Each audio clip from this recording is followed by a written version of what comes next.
Hello बच्चों, welcome to the channel.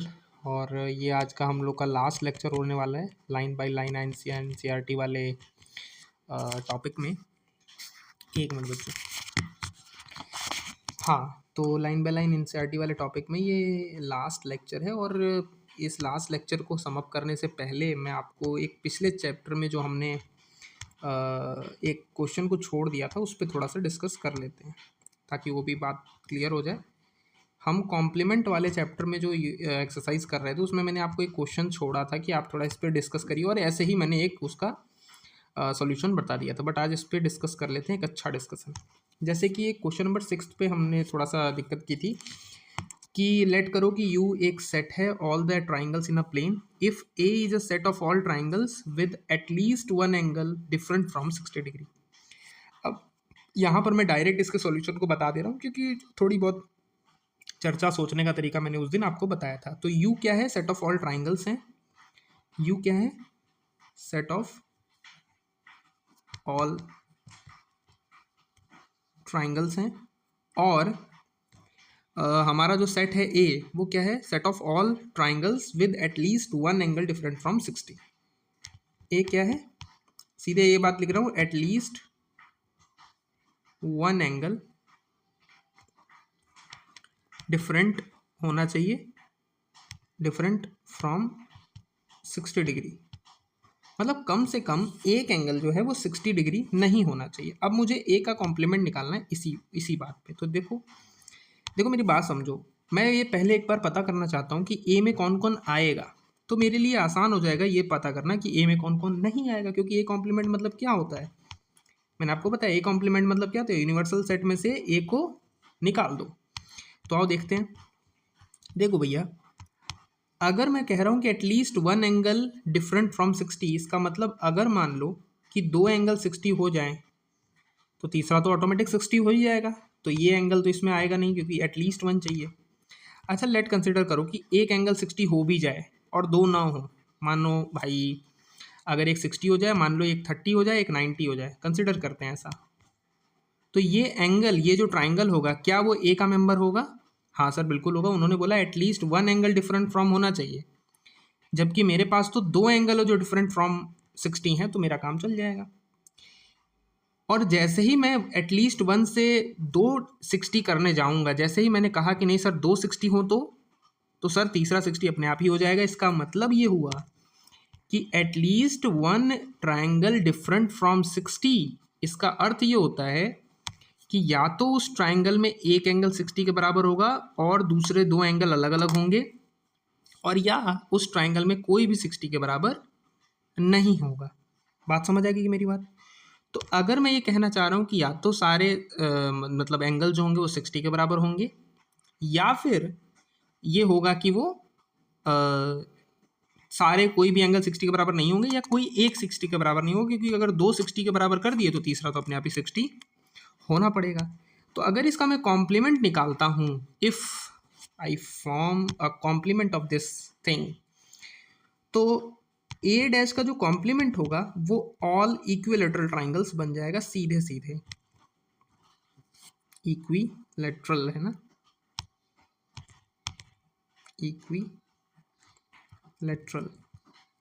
क्यों? क्योंकि इक्विलेटरल में क्या है कि तीनों ही एंगल 60 हो गए हैं, तो at least one angle differ from 60 का केस तो हो ही नहीं सकता। बात समझ रहे हैं कि नहीं समझ रहे हैं?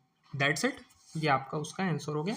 अब चलते हैं हम लोग नेक्स्ट की तरफ। जो हमारी एक्सरसाइज असल में पढ़नी नहीं है, हमारे पास मिसलेनियस जो क्वेश्चन है उनको सॉल्व करनी है बस। तो देखो करते हैं इस एक्सरसाइज को सॉल्व। बहुत इजी सी एक्सरसाइज है। देखिए मिसलेनियस में पहले कुछ एग्जांपल्स हैं। जैसे उन्होंने लिखा है show that the set of letters needed to spell cataract. अच्छा, मुझे इस कॉटरैक्ट की स्पेलिंग लिखनी है, और इसके लिए मुझे कौन से सेट ऑफ लेटर्स की ज़रूरत है। तो मैंने आपको बताया था ऐसे लेटर क्या होंगे, एक एक को लेटर को दो बार मत लिखो, और बस जितने लेटर आ रहे हैं उतने लिख दो। जैसे सी दो बार आया लेकिन मैं लिखूंगा एक बार, ए तीन बार आया लेकिन मैं लिखूंगा एक बार, टी कितनी बार आया? दो बार आया, मैं लिखूंगा एक बार, आर कितनी बार आया? सिर्फ एक बार, तो एक बार लिखूंगा। तो अगर मेरे पास सिर्फ ये चार ही लेटर हों तो मैं कैटरैक्ट की स्पेलिंग को लिख दूंगा। And the set of letters spell tract. Tract को देखते हैं। ट्रैक्ट को लिखने के लिए क्या चाहिए? टी दो बार है तो मैं एक बार लिखूंगा, आर एक बार लिखूंगा, ए एक बार लिखूंगा, सी एक बार लिखूंगा, बात खत्म। तो देखिए अगर मैं आपको दिखाऊं तो ये दोनों सेट असल में इक्वल ही हैं, C C, A R R, T T. तो हमने शो कर दिया, show that the set of letter, हमने दोनों लेटर लिखे और हमने शो कर दिया कि दोनों बराबर हैं। नेक्स्ट पे चलते हैं आगे। हाँ ये देखिए यहाँ पर सॉल्व भी कर रखा है, आगे चलते हैं।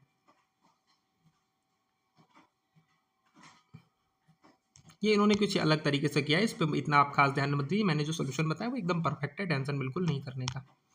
अच्छा, list of all the subjects of set इतना, सब सेट मेरे को लिखने हैं। तो मैंने आपको सबसेट लिखने के तरीके बताए ही थे, एक बार और बता देता हूँ। सबसेट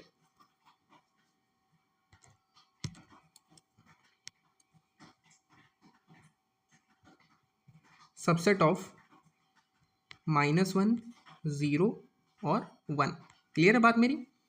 अब मेरी बात को समझना, मैंने आपको ये बताया था कि phi is always subset of every set, तो फाई तो अपने आप लिख देते हैं। उसके बाद मैंने आपको ये बोला था कि एक एक एलिमेंट का सबसे पहले सेट बनाइए, तो एक एलिमेंट ले लो -1, एक एलिमेंट ले लो 0, एक एलिमेंट ले लो 1। ये कंप्लीट हो गया। अब दो दो के सेट बनाओ, दो दो के सेट क्या क्या बन सकते हैं? पहले मैंने -1 और 0 ले लिया, फिर मैंने 0 और 1 ले लिया, फिर मैंने -1 और 1 ले लिया। मैंने बोला दो वाले भी सारे बन गए, तो अब बस वही 3 वाला जो सेट है वो लिख दो, क्योंकि वो सेट खुद अपना सबसेट होता है। तो मैंने यहाँ पर आपको दो बातें बताई थी, every set is subset of itself, अपना खुद का सबसेट होता है हर सेट। ये बात मैंने आपको बताई थी। और दूसरी बात मैंने क्या बताई थी साथ में, कि phi is subset of every set. तो ये दो बातों का यूज़ करके और उसके बाद एक का दो का ऐसे निकालते जाइए, बात खत्म। लेकिन मैं आपको एक खास बात ये बता दूं कि हर सेट का सारे सबसेट लिखना इतना भी आसान काम नहीं है, क्योंकि एक एक्स्ट्रा बात जो कि इसमें नहीं लिखी हो मैं आपको समझाने की कोशिश करता हूँ। किसी भी सेट के कितने सबसेट होते हैं? वो 2n होते हैं, और n क्या होता है? नंबर ऑफ एलिमेंट्स होते हैं। अब ये एनसीईआरटी में नहीं लिखा, बट मैं आपको एक आइडिया दे रहा हूँ कि क्यों ये कठिन काम है। जैसे अगर मान लीजिए कि एक एलिमेंट हो तो उसके सिर्फ दो सबसेट्स बन सकते हैं। कैसे? मान लीजिए कि सिर्फ 0 एक एलिमेंट है, तो इसके दो सबसेट क्या होंगे? फाई होगा और एक खुद होगा।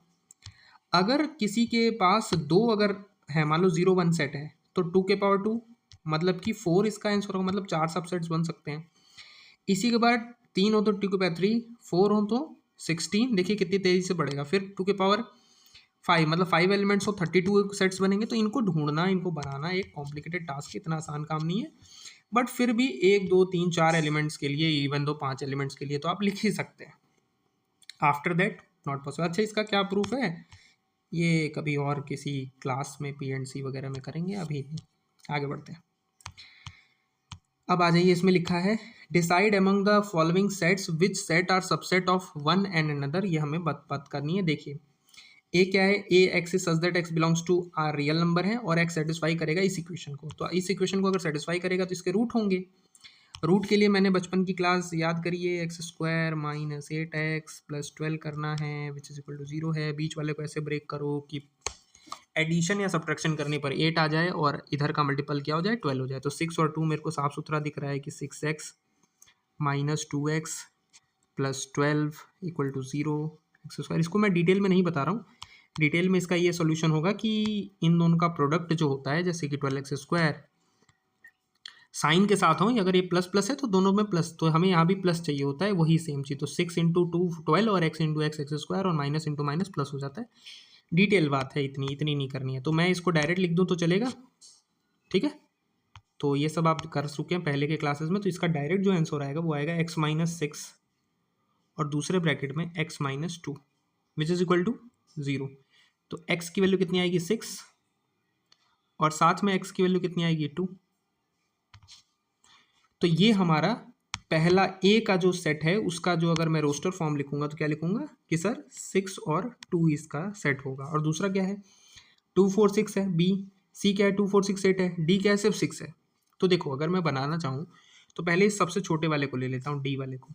तो जो डी है वो ए का सबसेट है, इस सबको मिटा देते हैं।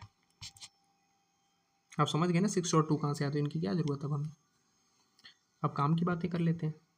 देखो मैंने कहा कि डी सबसेट है क्योंकि डी के पास 6 है और इसके पास भी 6 है, तो डी सबसेट हो गया ए का।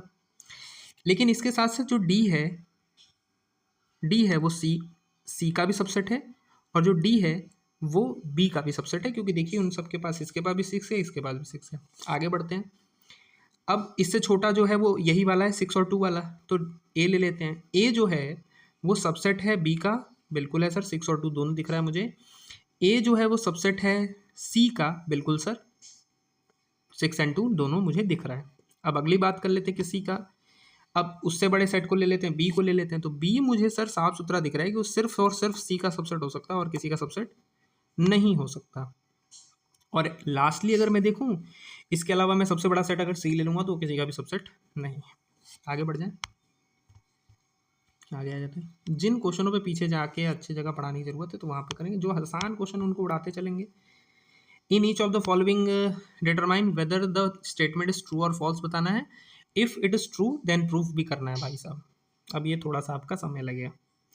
जैसे मान ली लिखा है कि एक्स जो है वो ए का एलिमेंट है, और यही एक्स जो है साथ में बी का भी एलिमेंट है। सॉरी, यहाँ पर थोड़ा गड़बड़ साइन बन गया बच्चों, लग रहा है मुझे। A is the element of B लिखा है ना। चलो अगर मैं इसी को सही मानूं तो इसका मतलब क्या निकलता है, बात समझना मेरी। अगर मैं इसी लाइन को सही मान लेता हूं तो कैसे निकलेगा। देखो एक कोई ए सेट है, मान लेते हैं इसमें बहुत सारे एलिमेंट होंगे, लेकिन इसका एक एलिमेंट एक्स भी है और भी एलिमेंट हो सकते हैं इसमें, मान लिया। अब ये एलिमेंट जो ए है, ये जो सेट ए है वो as a element B set के अंदर पड़ा हुआ है। ऐसे मान लो जो बी हो, ऐसा मान लीजिए कि जो बी है वो सबसेट्स का कलेक्शन है। It is the power set, इसको पावर सेट बोला जाता है असल में, कि किसी भी सबसेट, किसी भी सेट के सबसेट को अगर कलेक्ट कर लेते हैं और उसका सेट बनाते हैं तो पावर सेट कहलाता है। बट अभी आप ये मत सोचिए, आप ये सोचिए कि ए जो है वो एलिमेंट के रूप में बी के अंदर बैठा हुआ है। अगर ऐसा है तो क्या एक्स जो ये एलिमेंट है ये बी में होगा? नहीं सर, बिल्कुल, ये बिल्कुल गारंटी नहीं दे सकते। हो भी सकता है, नहीं भी हो सकता है, लेकिन ऐसा गारंटी नहीं कह सकते कि अगर एक्स जो है वो ए में है तो एक्स को बी में भी होना पड़ेगा, ऐसा कोई गारंटी हमारी नहीं है। तो पहला तो हमने फॉल्स कह दिया।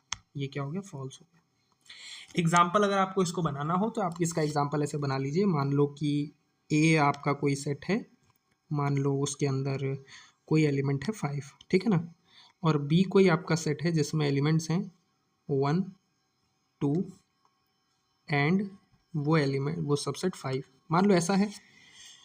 तो आप देख पा रहे हैं कि सबसेट 5 तो हमारे पास है ही इसमें एलिमेंट एक ही जैसा, लेकिन 5 यहाँ कहीं नहीं दिख रहा है। ये एक तरह का आपका एग्जाम्पल हो जाएगा। आप ऐसे एग्जाम्पल्स कई सारे बना सकते हैं। आगे बढ़ते हैं। तो पहला वाला हमारा निकल गया फॉल्स।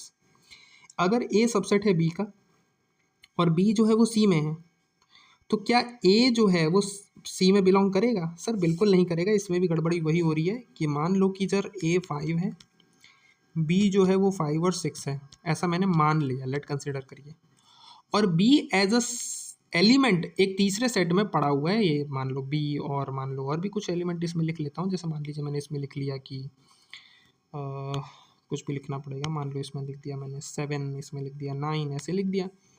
तो देखिए बी जो है, ध्यान समझना मेरी बात, बी एज अ 5 6 यहाँ पड़ा हुआ है, लेकिन 5 और 6 अलग से इसमें हूँ ऐसा कुछ भी मुझे जान पड़ता नहीं है।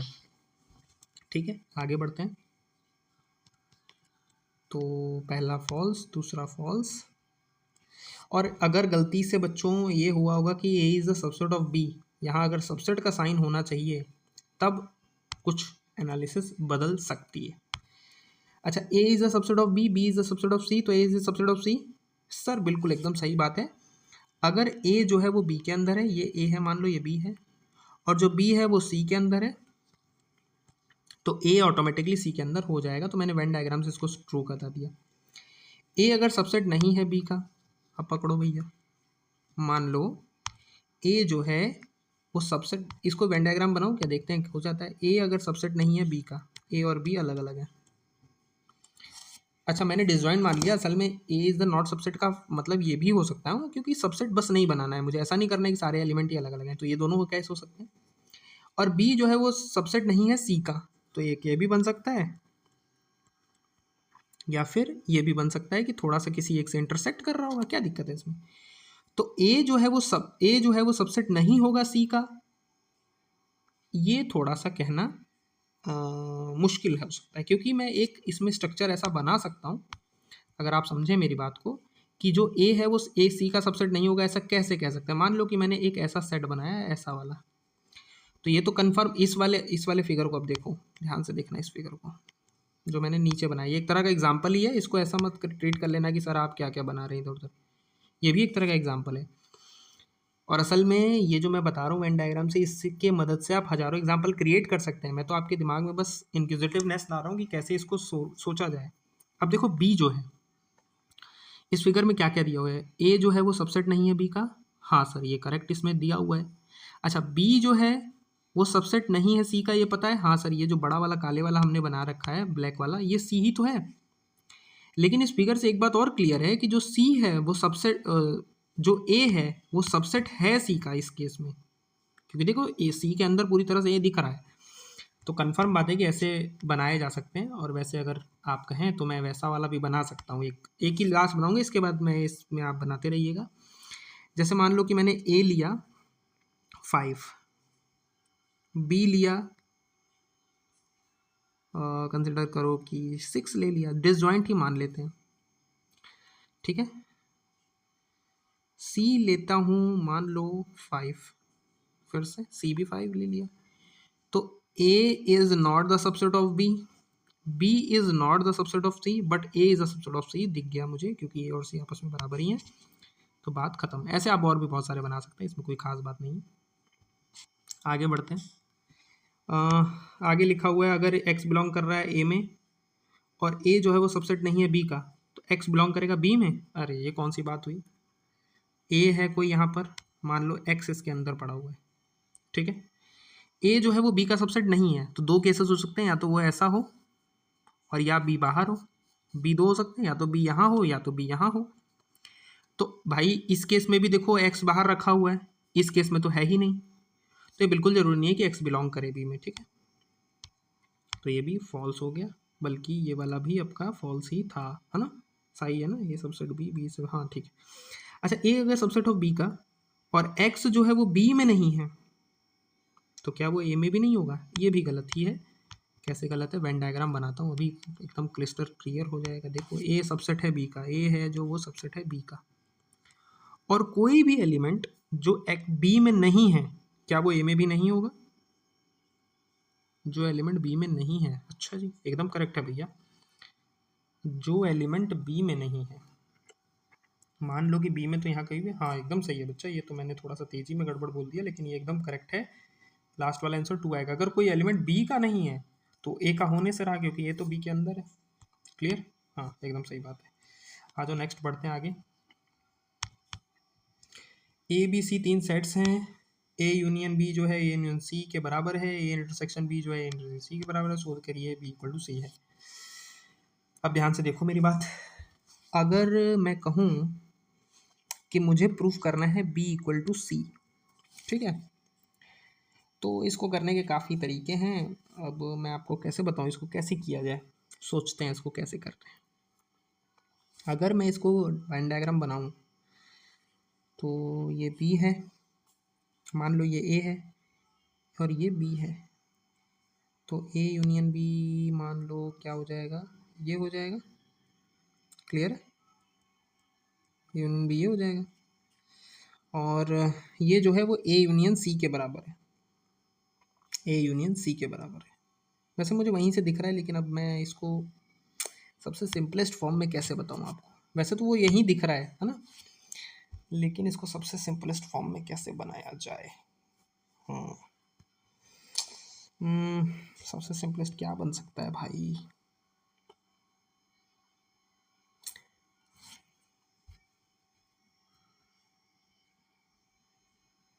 चलो एक काम करते हैं, मान लेते हैं कि x जो है वो b में बिलोंग कर रहा है, मान लीजिए ऐसा। अगर x b में बिलोंग कर रहा है इफ़, तो इसकी गारंटी है कि x जो है वो a इंटरसेक्शन b में भी होगा क्या, और या इसकी गारंटी है क्या कि x जो है वो बिलोंग करेगा a यूनियन b में। आप बताइए दोनों में क्या सही है?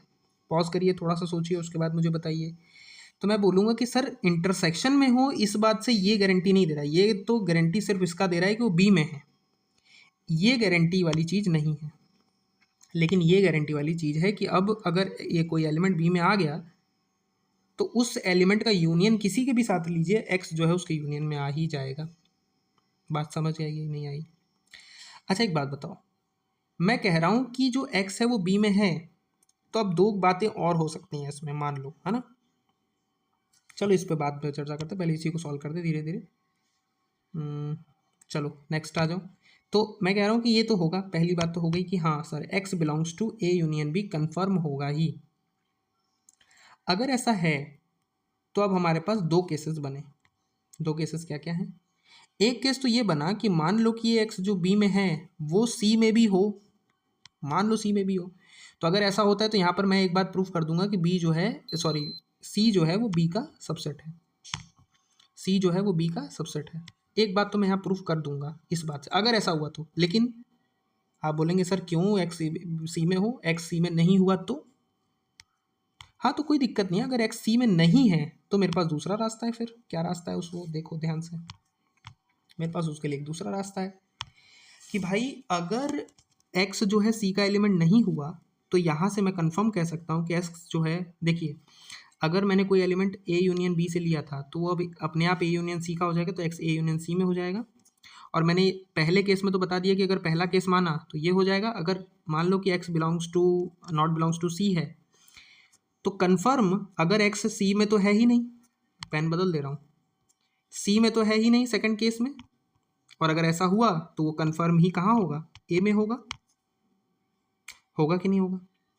अब यहाँ से आगे बढ़ते हैं। अगर x जो है वो a में है और x यहाँ पर मैंने b में भी प्रूफ किया हुआ, पहले माना ही b में है, तो ये इस वाले इक्वेशन से और इस वाले इक्वेशन से मैं कह सकता हूँ कि जो x है वो बिलोंग करेगा a इंटरसेक्शन b में। और अगर x a इंटरसेक्शन b में बिलोंग किया तो वो इस वाले इक्वेशन से, सेकंड वाले इक्वेशन से, ये जो x है वो बिलोंग कर जाएगा a इंटरसेक्शन c में भी, क्योंकि वो दोनों बराबर हैं तो इधर के एलिमेंट सारे उसमें बराबर होंगे। अब आगे बढ़िए, मैं कह रहा हूं कि x जो है वो a में था, ठीक है, तो x कहाँ चला गया, a इंटरसेक्शन b में चला गया। जब x a इंटरसेक्शन b का एलिमेंट हुआ तब वो a इंटरसेक्शन c का चला गया, क्योंकि हमारे पास इक्वलिटी थी यहाँ पर। और जैसे ही कोई एलिमेंट इंटरसेक्शन में होता है इसका मतलब होता है कि वो दोनों में है। इसका मतलब यहाँ से भी मैंने क्या प्रूफ कर दिया कि x जो है वो c में ही बिलोंग करेगा। तो दोनों केसेस हो गए। अब देखिए, अब मैं इसको एक बार समअप कर दे रहा हूँ क्योंकि बहुत अच्छा प्रूफ है बच्चों, आपके स्तर पे ये बहुत अच्छा प्रूफ है। एक बार और इसको समअप कर दे रहा हूँ, लेकिन मैं सोच रहा था कि थोड़ा कोई आसान सा तरीका एकदम बेहतरीन सा बता दूँ, लेकिन मेरे को आसान तरीका नहीं मिला तो यही कर देते हैं। अब मैं आपको और क्लियर बताता हूँ, एक बार और इसको समराइज कर दे रहा हूँ ताकि आप थोड़ा सा क्लियर हो जाए। देखो, एक कोई भी एलिमेंट, जैसे कभी भी क्या, मेरा कहने का मतलब क्या है कि अगर कभी भी b equal to C proof करना होता है तो मुझे क्या क्या प्रूफ करना होता है इसको समझिए। इसका मतलब होता है मुझे ये प्रूफ करना पड़ेगा कि b से कोई एलिमेंट अगर मैंने लिया तो वो c में होना चाहिए, दिस विल इम्प्लाइज दैट। और इसी के साथ साथ अगर ये प्रूफ कर दिया तो मैंने क्या प्रूफ कर दिया, मैंने पहली चीज़ प्रूफ कर दी कि जो b है वो सबसेट है c का। और दूसरी चीज़ इसी के साथ साथ मुझे क्या प्रूफ करनी पड़ेगी कि अगर मैंने x लिया c का तो x जो है वो b का एलिमेंट होना चाहिए। और इस केस में मैंने क्या प्रूफ कर दिया कि जो c है वो सबसेट है b का। दोनों बातें साफ हो गई। अब इसी को मैंने करते हुए मैंने आपको पहले वाले लाइन का प्रूफ बताया है, पीछे वाले में ये पहले वाले लाइन का प्रूफ बताया कि अगर x जो है b में बिलोंग कर रहा है तो या तो x c में बिलोंग कर रहा होगा, दो केसेस हो सकते हैं, या तो x c में बिलोंग नहीं कर रहा होगा। भाई इसके अलावा कुछ और हो सकता है, आप खुद सोचिए ना। कोई भी एलिमेंट, अब b को छोड़ दो, b को भूल जाओ, दुनिया का कुछ भी उठाओ, या तो वो c में होगा या तो वो नहीं होगा। बात समझ रहे हो कि नहीं समझ रहे हो मेरी बात?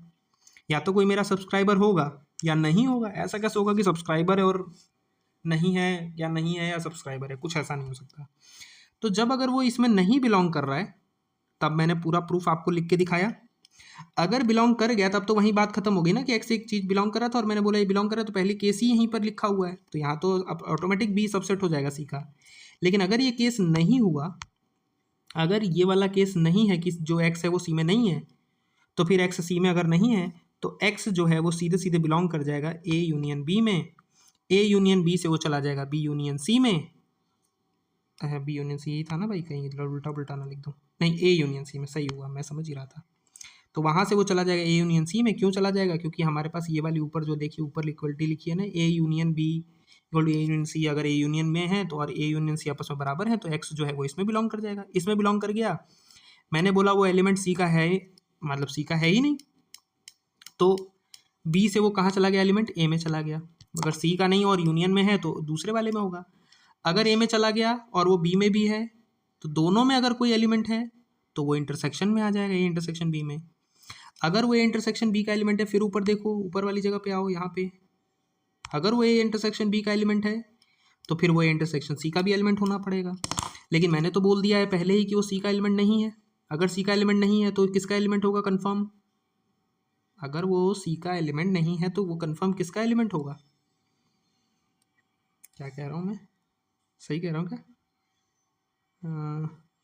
क्या कहना था, x belongs to A union B, फिर वो ए यूनियन सी में चला जाएगा। अगर एक्स बिलोंग्स टू इसमें है तो वो ये इंटरसेक्शन में आ जाएगा, इंटरसेक्शन में है तो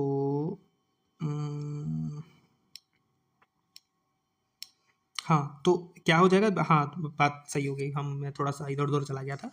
मैं कह रहा हूँ कि जब ये ए इंटरसेक्शन बी में जब आ जाएगा यहाँ पर, और उसके बाद आप लिखेंगे कि जो एक्स है वो ए इंटरसेक्शन सी में आ गया, और मैंने पहले ही कह दिया है कि सर वो सी में नहीं होगा।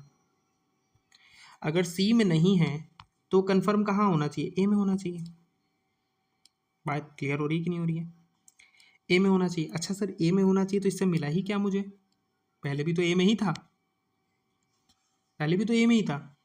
तो ये एक तरह का मुझे कॉन्ट्राडिक्शन दिख रहा है कि नहीं सर सी में नहीं है यहाँ कह रहे हो आप, और यहाँ कह रहे हो कि जो एक्स है वो इंटरसेक्शन में है। इंटरसेक्शन में अगर होगा तो दोनों में होना पड़ेगा ना भाई उसको, तभी तो इंटरसेक्शन में आएगा। तो ये कॉन्ट्राडिक्शन मिल जाएगा, इसका मतलब ये हो ही नहीं सकता। तो पहला वाला केस हो गया कंफर्म। आई बात समझ की नहीं आई, बोलो भैया। इसी तरह से आप उल्टा भी कर सकते हैं, सेम तरीके से आएंगे उल्टा में, ठीक है ना। और जब दूसरा वाला केस प्रूव हो जाएगा तो फिर दोनों केसों को एक साथ मिला के आप कह देंगे कि हाँ भाई अगर ये सबसेट है बी सी का, मतलब आप कह देंगे कि अगर बी सबसेट निकल गया सी का और सी सबसेट निकल गया बी का, तो कंफर्म कह सकते हैं कि A equal to B equal to C हो जाएगा। बहुत अच्छा प्रूफ है ये, ठीक है। आपको कोई भी समस्या होगी तो एक बार बोलिएगा, इस पर डेडिकेटेड अलग से वीडियो बना दूंगा, पेन चौक से अलग से बता दूंगा, पेन पेपर या ब्लैक बोर्ड पे जहाँ कहेंगे वहाँ बता देंगे। आ जाओ, 4 कंडीशंस हैं, क्या इक्विवेलेंट है, ए सबसेट ऑफ बी। तो अगर ए सबसेट ऑफ बी है इसका मतलब है कि ए अंदर होगा बी बाहर होगा, ठीक है। तो क्या ए में से बी को घटाओगे तो क्या वो 5 मिलेगा? बताओ भैया। शो दैट द फॉलोइंग 4 कंडीशंस आर इक्विवेलेंट हैं। तो अगर ए में से बी को निकाले और 5 हो गया, इसका मतलब है कि ए और बी आपस में बराबर थे। अगर बराबर थे तो सबसेट भी थे। तो पहला सेट पहला तो ठीक है कि हाँ सर ये दोनों एक जैसी बात कह रहे हैं।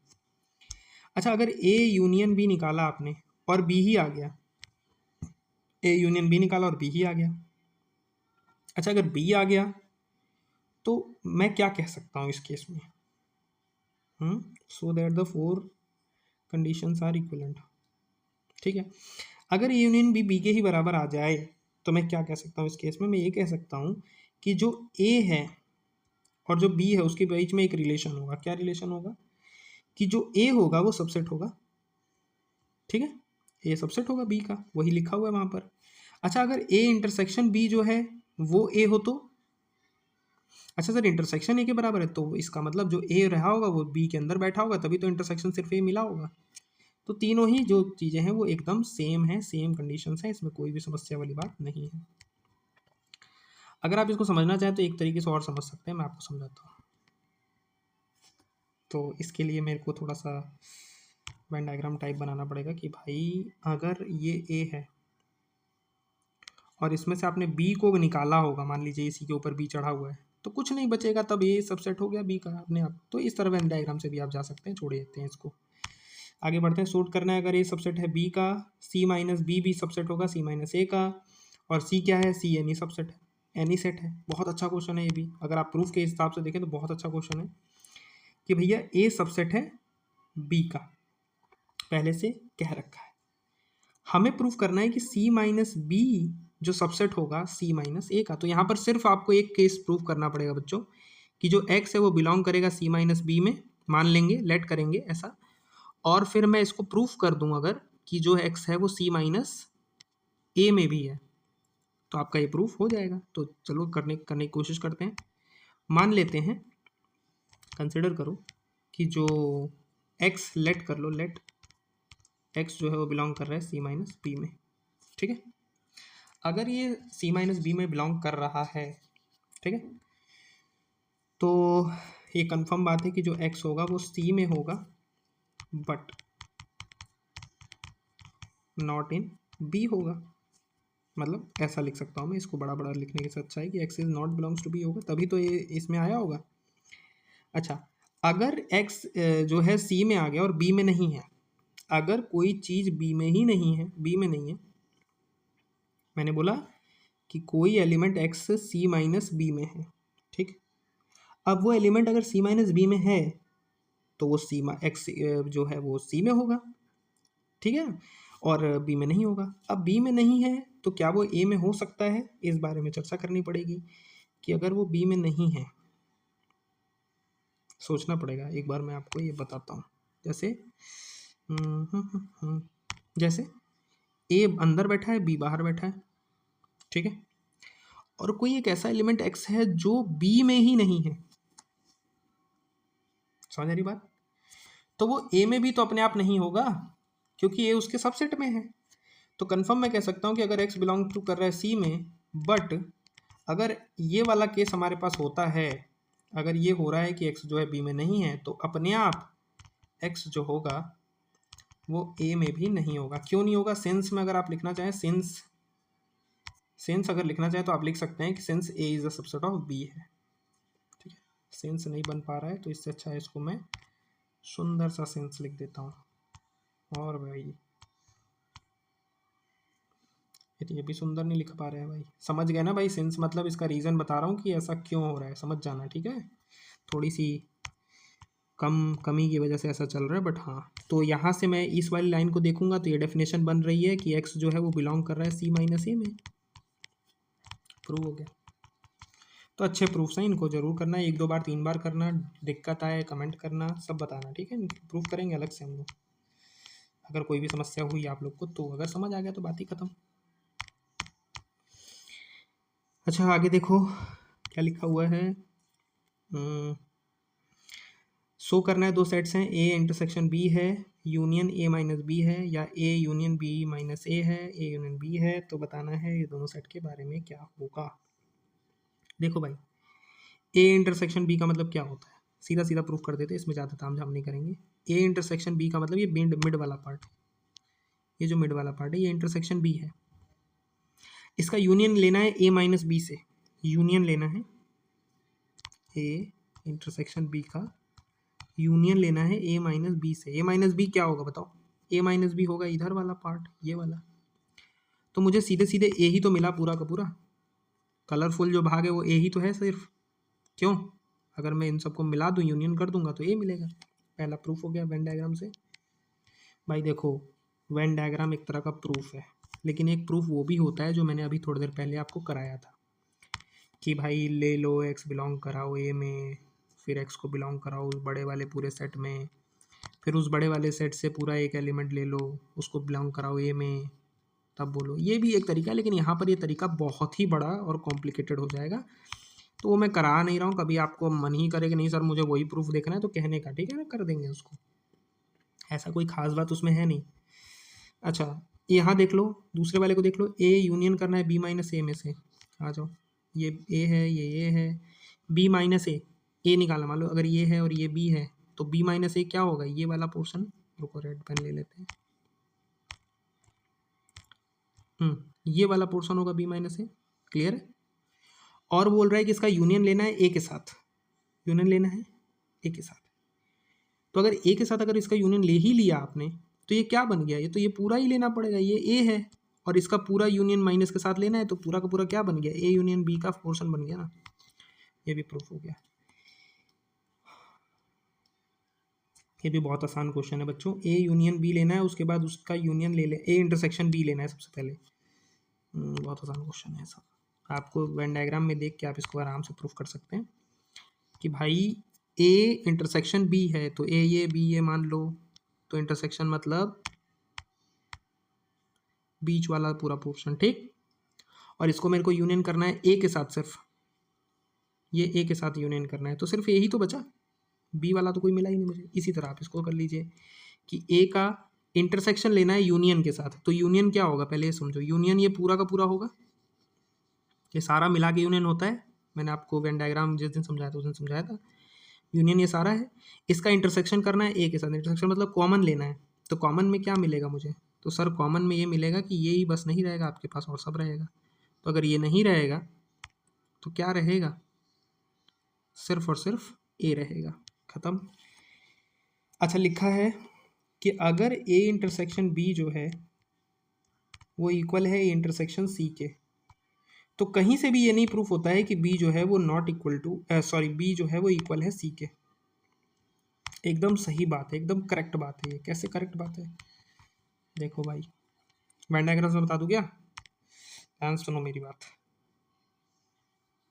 मान लो ए इंटरसेक्शन बी मतलब ये वाली जगह, ये ए है, ये मान लो बी है। यार रुको, इसमें मैं क्या करता हूँ ना, बढ़िया से 2 सर्कल बना लेता हूँ ताकि आप लोग को थोड़ा सा आसान रहे। सर्कल बनाता हूँ, एक मान लो ये सर्कल है आपका,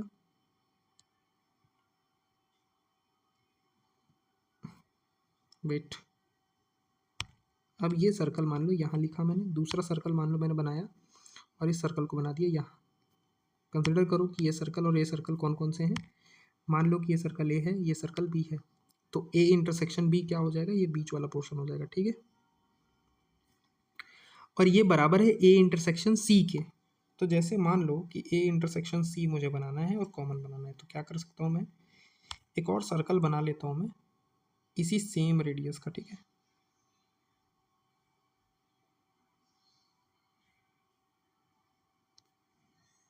चेक करते हैं आया कि नहीं आया। ए थोड़ा सा बच गया,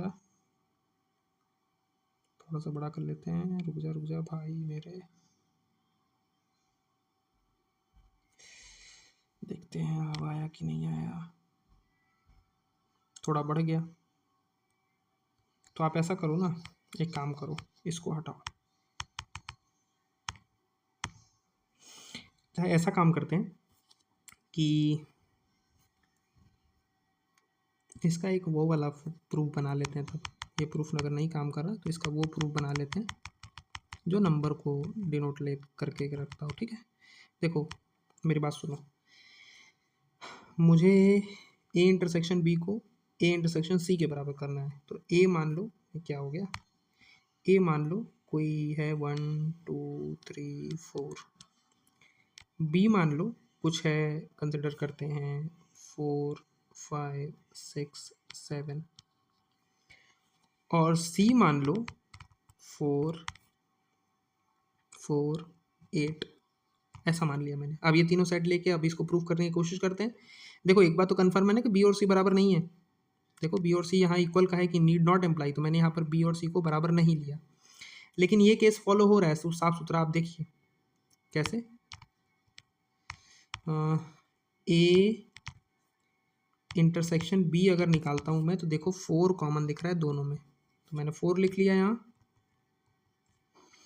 और अगर मैं बी ए इंटरसेक्शन सी निकालता हूँ तो भी क्या आ रहा है, 4 है यहाँ, 4 है यहाँ, 4 लिख लिया। दोनों बराबर हैं, हाँ है सर, लेकिन क्या बी इक्वल टू सी है, नहीं सर, तो मैंने प्रूफ कर दिया। लेकिन ये एक तरह का एग्जाम्पल हुआ ये शो करने का कि ये ज़रूरी नहीं है कि जरा बराबर है। तो अगर ज़रूरी नहीं बताना हो तो एग्जाम्पल से आप काम चला सकते हैं, ठीक है ना। एग्जाम्पल ही इसमें सबसे बेस्ट भी है, वैसे मैं अगर सही आपको बताऊं तो बेस्ट एग्जाम्पल। तो उम्मीद है कि ये जो सी, अच्छा अभी तो बचा हुआ है, फटाफट कर डालते हैं। A and B be the sets, A intersection X है, बी इंटरसेक्शन एक्स है, ये दोनों फाई के बराबर हैं। ए यूनियन बी और बी यूनियन एक्स जो है बराबर हैं फॉर सम सेट, तो बताना है ए और बी बराबर होंगे। बहुत ही आसान क्वेश्चन हो जाएगा बच्चों। देखो, ए का किसी दूसरे सेट के साथ मान लो इंटरसेक्शन लिया एक्स के साथ, तो एम्प्टी आया, और बी के साथ भी उसका जो सेट इंटरसेक्शन लिया वो भी एम्प्टी आया। क्लियर। फिर ए का यूनियन अगर मैं बी से कर रहा हूँ और जो बी का यूनियन मैं एक्स से कर रहा हूँ वो बराबर होना चाहिए। यहीं पे सारी समस्याएं हैं। अब ये बराबर कैसे हो सकता है सर, कि भाई ए का यूनियन एक्स के साथ जो लूँ तो ये कौन कौन से एलिमेंट आएंगे, इधर वाले एलिमेंट ले लो और साथ साथ में इधर वाले भी एलिमेंट ले लो, ये सब मिला के क्या हो जाएंगे, ए यूनियन बी के एलिमेंट। और अब मुझे बी के भी एलिमेंट लेने हैं और एक्स के भी एलिमेंट लेने हैं, और ये दोनों बराबर हैं, तो एक्स के एलिमेंट दोनों में हैं, उनको हटाओगे तो ए और बी बराबर होने चाहिए कि नहीं होने चाहिए। समझ आ रही बात नहीं आ रही है।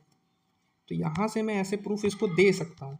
इसका एक डिटेल प्रूफ भी हो सकता है बच्चों, है ना, अगर आप कमेंट करते हैं उसको डिटेल प्रूफ मैं आपको ज़रूर बताऊंगा। क्लियर है। एक हिंट यहाँ पर दिया हुआ है, बड़ी अच्छा हिंट है, इसको भी आप एक बार कोशिश करें। बहुत आसान सा हिंट है कि ए को अगर आप ऐसे लिख पाएँ, दिमाग आपका इतना काम कर पाए कि सर ए ऐसा होता है, और बी को ऐसा लिख पाएँ, तो आपका काम बहुत ही आसान हो जाएगा। ठीक है, बहुत ही आसान हो जाएगा काम आपका। एक और देख लो, A B C such that A intersection B, B intersection C, A intersection C are the non empty sets, और A intersection B intersection C phi हैं। तो हमें ऐसे 3 सेट ए बी सी बताने हैं। ठीक है जी, देख लेते हैं, आओ बनाते हैं ऐसा सेट। कोई भी एक सेट ए ले लेता हूँ मैं, कंसिडर करो 1 2 3 4 ले लिया, ठीक है ना। बी ले लिया मैंने 4 5 6, सी ले लिया मैंने 6 7। अब ध्यान से देखना मेरी बात, जब मैं ए यूनियन बी लूँगा, सॉरी ए इंटरसेक्शन बी लूँगा तो 4 कॉमन आएगा, बी इंटरसेक्शन सी लूँगा तो 6